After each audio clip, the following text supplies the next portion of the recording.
So here we have another quick video for you that could save you a fortune.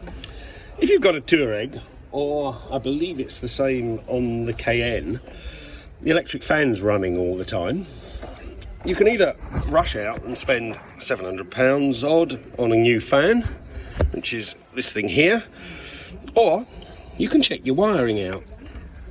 And if you look down here, you can see where the main plug is. Coming out of it are two heavy wires which power the fan, the black and the red, and then there's two little wires, one yellow, one white.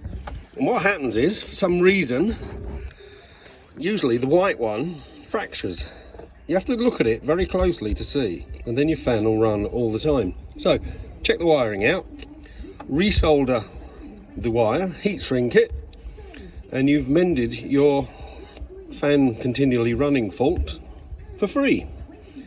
So check it out and see before you rush out and buy a new fan. Thanks for watching. Bye for now.